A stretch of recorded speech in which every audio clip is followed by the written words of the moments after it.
कई बार ये सवाल आपके मन में खड़ा होता होगा, सब में भगवान है तो फिर कोई बुरा क्यों करता है, बुरा क्यों सोचता है? तो सुनो, ईश्वर सब में है, उस सब के अंदर ईश्वर को प्रणाम करना है। जैसे एसी हो या हीटर हो, कूलर हो या पंखा हो, सबके अंदर एक पावर है, वो पावर से जब कनेक्ट होते हैं तो ही काम करते हैं। एसी जब तक पावर से नहीं जुड़ेगा, लाइट से नहीं जुड़ेगा तो एसी काम करेगा। कूलर जब तक एसी पावर से नहीं जुड़ेगा तो कूलर काम करेगा। हीटर जब तक पावर से नहीं जुड़ेगा तो हीटर काम करेगा।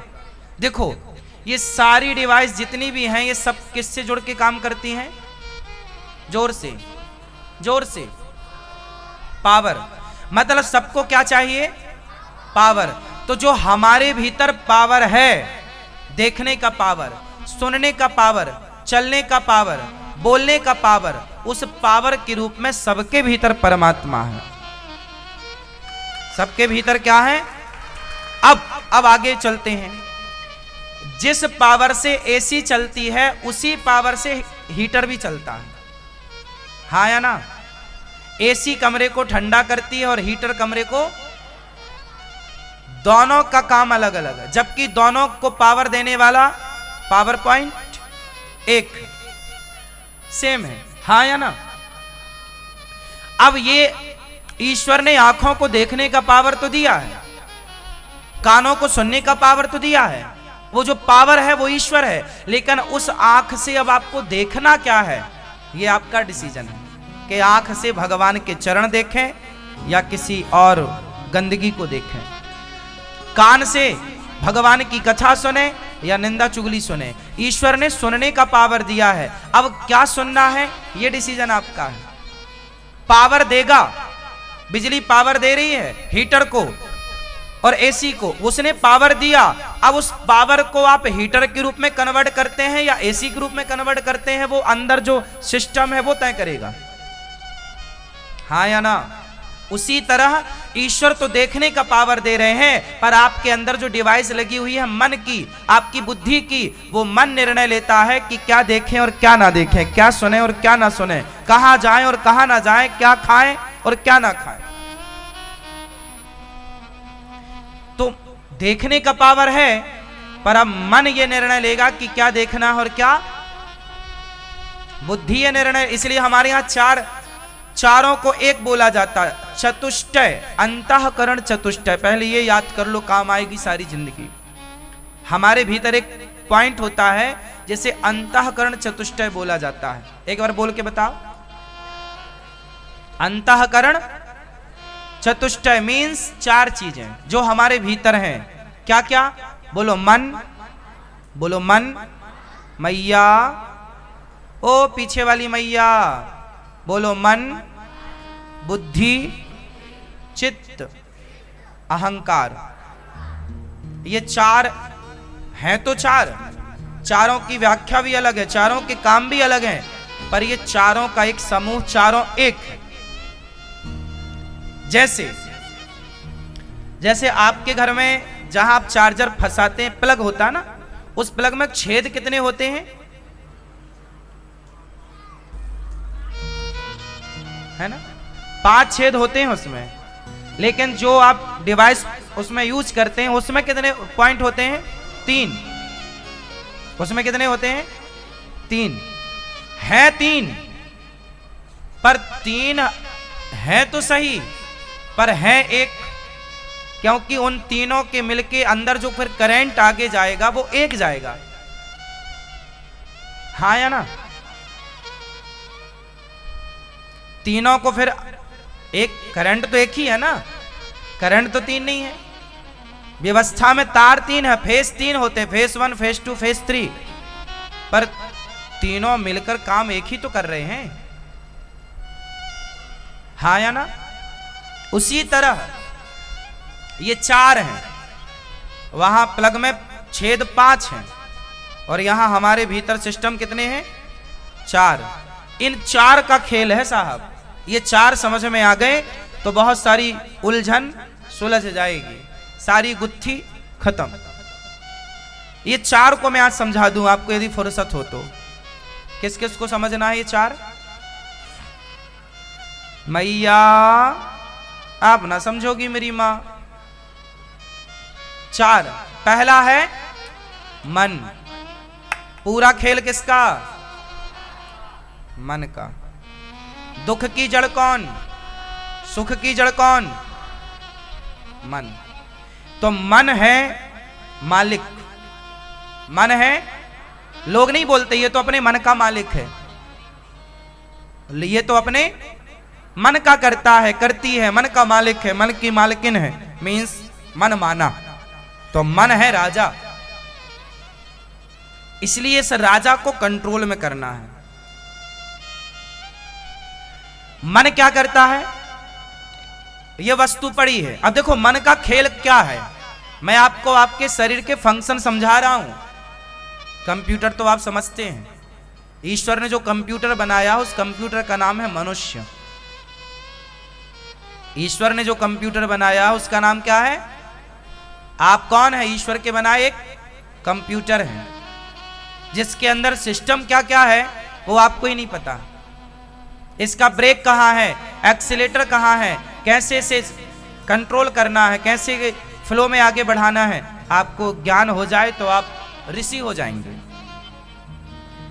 बाहर का ज्ञान तो आपको है, भीतर का ज्ञान नहीं है।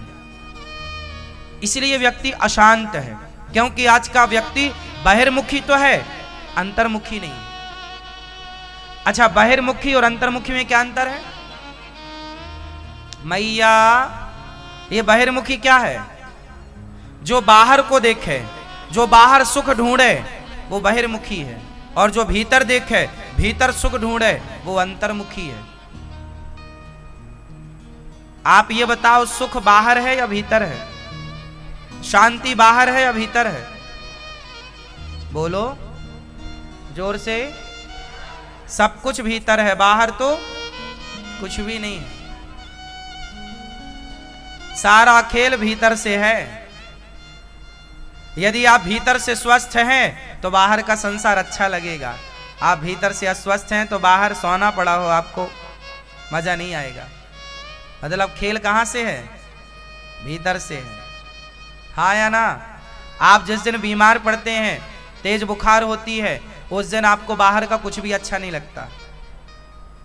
हाँ या ना? क्योंकि आप भीतर से कमजोर हैं, भीतर से अस्वस्थ हैं, और भीतर से आप स्ट्रांग हैं तो बाहर भी अच्छा लगेगा।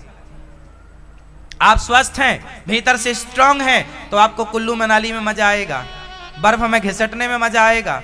लेकिन आप अस्वस्थ हैं, अरे यार रहने दो, स्वास्थ्य ठीक नहीं, हम नहीं जाएंगे कहीं, बैठेंगे बस। खेल कहां से है? जोर से। इसलिए समझदार लोग भीतर को देखते हैं, अज्ञानी लोग बाहर सुख ढूंढ रहे हैं। बाहर देखने वाला बहिर्मुखी और भीतर देखने वाला अंतर्मुखी। अंतर्मुखी सदा सुखी। बोलो मेरे संग, अंतर्मुखी। अंतर्मुखी, जो अंतर्मुखी है मीन्स भीतर देख रहा है। बुरा जो देखन मैं चला, आगे बोलो आप। बुरा जो देखन मैं चला, बुरा न मिलिया कोई, जो दिल खोजा आपना हमसे बुरा न। जो दूसरों की बुराई देखे वो कौन? अंतर्मुखी या बहिर्मुखी? कौन? वो बहिर्मुखी है। जो दूसरों की बुराई देखे, दूसरों की कमियां देखे वो बहिर्मुखी, और जो स्वयं की बुराई देखे, स्वयं की कमियां देखकर उसे ठीक करे वो अंतर्मुखी है। हमें क्या करना? लोगों से, दूसरों से हमें अपने को देखना है कि हम कितने अच्छे और हम कितने बुरे हैं। हमें आप कितने बुरे हैं, हमें आपकी बुराई देखनी ही नहीं। हमें तो आपकी, आप वृंदावन आए हैं, आप लोग बहुत अच्छे हैं, हमें आपकी अच्छाई देखनी है। आप लोग भगवान का नाम ले रहे हैं, कथा सुन रहे हैं, आप लोग बहुत अच्छे। अब आप में कितनी बुराइयां हैं हम जान के क्या करेंगे, हमें कोई मतलब नहीं कि आप कितने बुरे हैं। हमें इस बात से मतलब है कि अनिरुद्धाचार्य कितना बुरा है। हम अपने अंदर की बुराइयां ठीक करें, हम अपने को बेहतर बनाएं, अपने आप को बेहतर बनाइए। बस जब आप बेहतर हो जाएंगे तो समाज बेहतर हो जाएगा। तो ये है अंतर्मुखी और बहिर्मुखी, दोनों में अंतर हमने बताया। किस किस को बात समझ में आ गई? अब चलो 4 चीजें और समझना है भी आपको। लंबी क्लास है आज आपकी। कितनी चीज समझना है? कौन कौन सी चीजें? मन, बुद्धि, चित्त और अब देखते हैं इसको एग्जाम्पल से। ये वस्तु है, माना कि सड़क में एक वस्तु आपको पड़ी मिली, माना कि 100 रुपए आपको रास्ते में पड़े हुए मिले, माना कि ये 100 रुपए हैं, चलो ये 100 ही रख लेते हैं। ये रास्ते में 100 रुपए पड़े हैं, माना कि फॉर एग्जाम्पल। अब आंखों ने देखा रास्ते में 100 रुपए पड़े हैं, मन बोलता उठा लें, मन बोलता है उठा लें,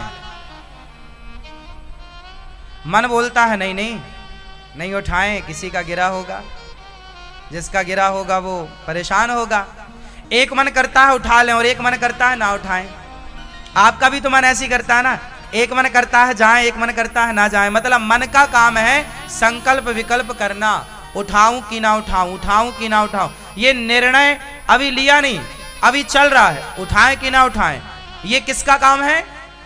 जोर से। मन कभी डिसीजन नहीं देता, याद रखिएगा। मन कभी निर्णय नहीं देता। उठाऊं 100 रुपए या ना उठाऊं, उठाऊं ना उठाऊं, करूं ना करूं, खाऊं ना खाऊं, जाऊं ना जाऊं, सोऊं ना सोऊं, ये मन का काम है। बात समझ में आ रही है मैया? समझ में आ रही है? क्या मन का काम क्या है? नहीं सुना आपने? नहीं सुना? सुन लो मेरी मां, मन का काम है केवल संकल्प विकल्प करना। अब ये 100 रुपए में अब मन जाके बुद्धि से डिसाइड करेगा। क्यों बुद्धि? उठा लें क्या? फिर बुद्धि फाइनल डिसीजन देती है कि अच्छा उठा लो या मत उठाओ, किसी का गिरा होगा। यदि आपकी बुद्धि पवित्र है, सत्संगी है, तो बुद्धि कहेगी नहीं जी अपना नहीं है, छोड़ो। और यदि आपकी बुद्धि में कचरा भरा है, कुसंगी है बुद्धि, तो बुद्धि कहेगी उठा लो, 100 रुपए हैं, आगे समोसा खा लेंगे। यदि आपने किसी दूसरे के पैसे को उठा लिया, मन ने तो क्या बोला, उठाएं कि ना उठाएं, पर बुद्धि ने फाइनल डिसीजन दिया कि उठाओ या मत उठाओ। फिर आपने जो निर्णय लिया होगा वो निर्णय बुद्धि का था। खाएं कि ना खाएं, पर खा लिया, ये निर्णय बुद्धि का था। जाएं कि ना जाएं, पर आप चले गए या नहीं गए, ये निर्णय किसका था? जोर से। ये बुद्धि ने निर्णय दिया कि जाओ या मत जाओ। शराब पिए कि ना पिए, ये मन कर रहा है, शराब पियो कि ना पियो, ना पियो कि पियो, पियो कि ना। फिर बुद्धि ने कहा यार सब तो पी रहे हैं, पी लो।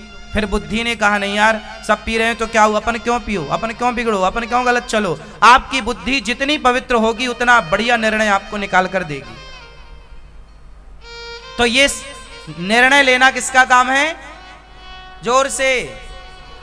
बुद्धि का। अच्छा, मन बुद्धि समझ में आ गई। अब चलते हैं चित्त की ओर। चित्त क्या है?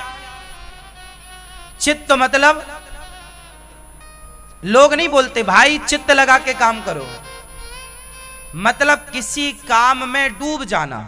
जैसे मैं आपको कथा चित्त लगा करके सुना रहा हूं, बिल्कुल अपने काम को बेहतर करने की कोशिश, आप लोग चित्त लगा के सुन रहे हैं।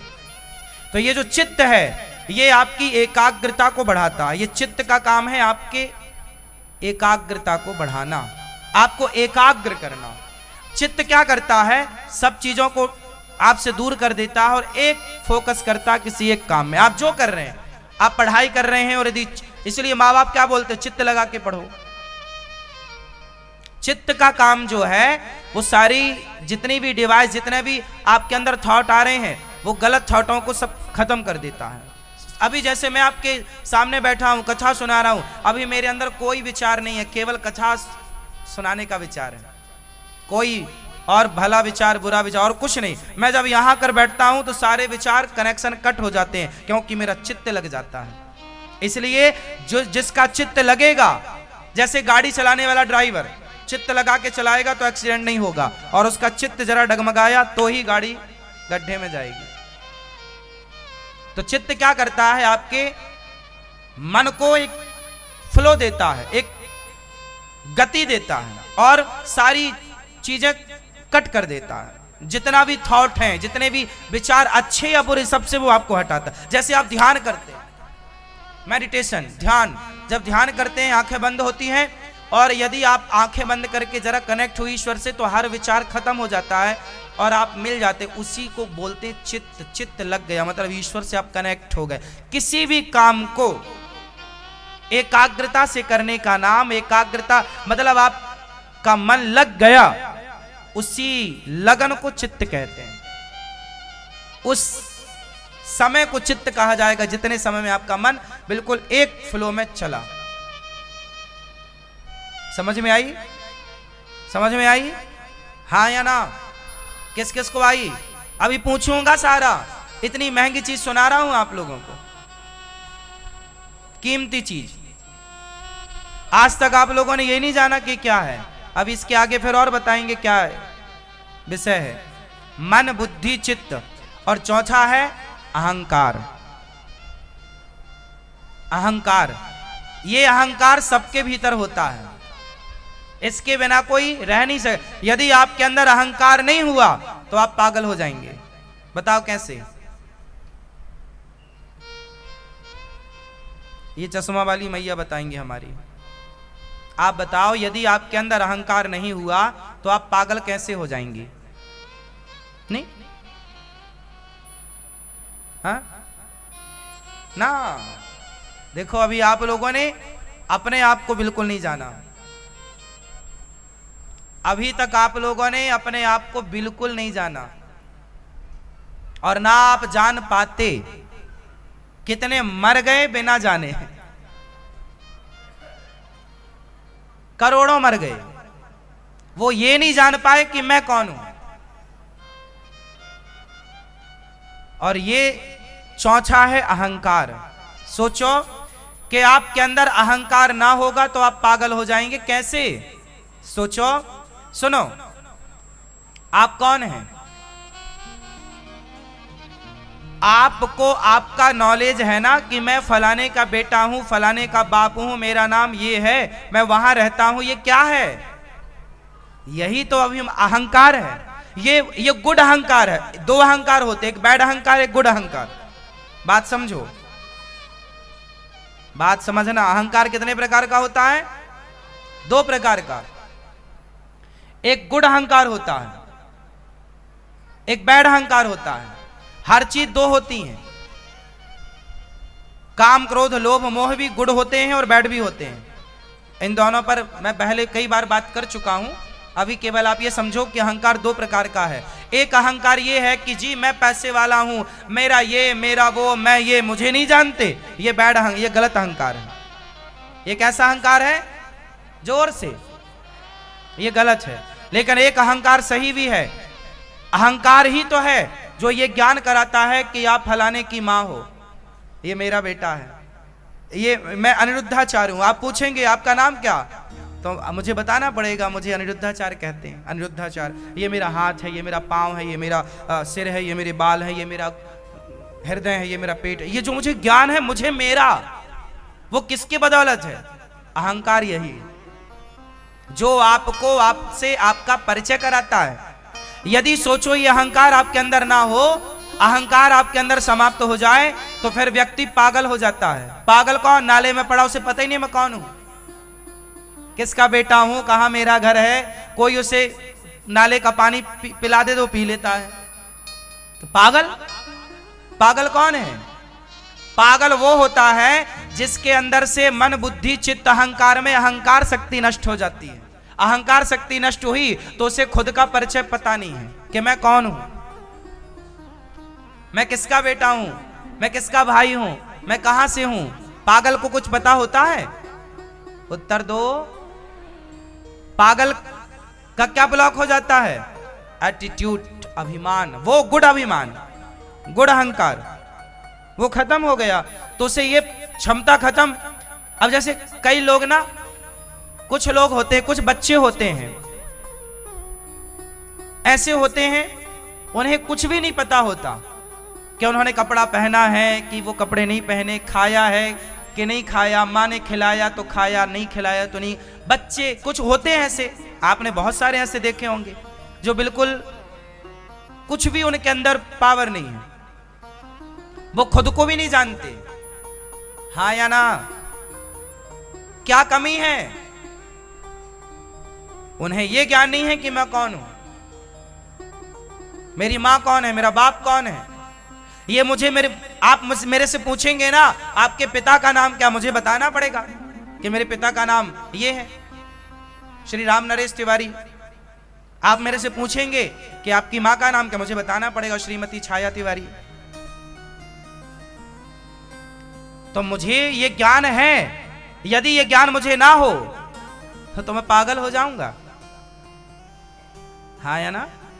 भाई आपसे कोई पूछे कि क्यों तेरे बाप का नाम क्या है, और आप नहीं जी, तो आपको लोग क्या कहेंगे, पागल है। माँ का नाम क्या है, नहीं पता। कहाँ के हो को नहीं पता, कहाँ से आए हो नहीं पता, क्या खाओगे नहीं पता, कहाँ सोओगे नहीं पता। कौन है फिर ये? पागल है।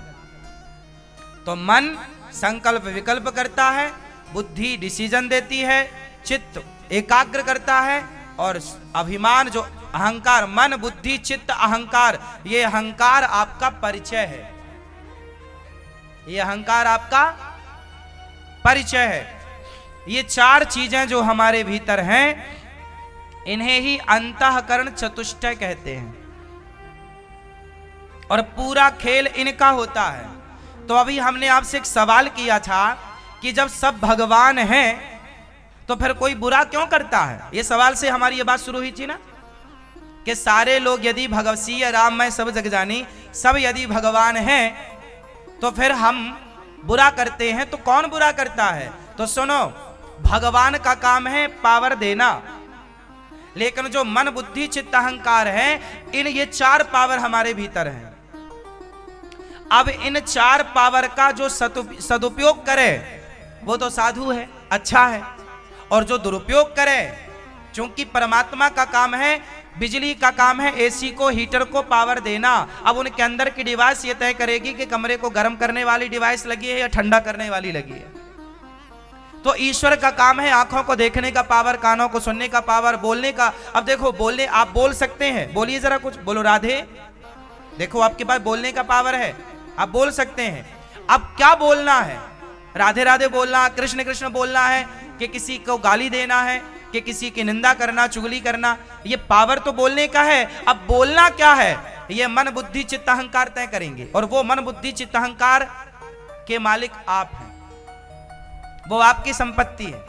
उसका सदुपयोग करना ईश्वर ने दे रखा है पावर, वो भी ईश्वर का पावर है, उसका भी पावर ईश्वर के हाथ में, लेकिन वो आपको ईश्वर ने स्वतंत्र कर रखा है। जैसे गाड़ी बनाने वाली कंपनियां जब गाड़ियां बनाती हैं तो करोड़ों की गाड़ी आप खरीद के लाते हैं, लेकिन वो करोड़ों की गाड़ी का पावर ड्राइवर के हाथ में होता है। ब्रेक और एक्सीलेटर दोनों ड्राइवर के कंट्रोल में है। हाँ या ना? किसके कंट्रोल में है? अब ड्राइवर चाहे तो ब्रेक दबाए और ड्राइवर चाहे तो एक्सीलेटर दबाए, ये उसका डिसीजन होगा कि उसे ब्रेक दबाना है या एक्सीलेटर दबाना है। उसी तरह ईश्वर ने आपको पावर दे दिया, अब आपको उसका सदुपयोग करना है। तो जो पावर है सबके पास, उस पावर के रूप में सबको प्रणाम करो कि ईश्वर का पावर है, सी राम में सब ईश्वर है। लेकिन अब वो उसका सदुपयोग करे दुरुपयोग करे, उसका जिम्मेदार वो खुद है, ना कि ईश्वर, ना कि आप हीटर जलाओ या हीटर चलाओ, हीटर चलाओ या एसी चलाओ, आप जिम्मेदार हैं, बिजली जिम्मेदार नहीं। बिजली तो पावर दे रही है बस। हाँ या ना? बिजली जिम्मेदार है क्या? ईश्वर स्वतंत्र है। तो सबके भीतर जो क्षमता है देखने की, सुनने की, चलने की, फिरने की, बोलने की, ये किसकी पावर है? इसलिए सब में ईश्वर को देखो, सब में ईश्वर को देखना, सब भगवान हैं। इसलिए हम सनातनी हैं, हम एक जगह भगवान को नहीं देखते, हमारे भगवान की व्यापकता सब जगह है, सब में ईश्वर है।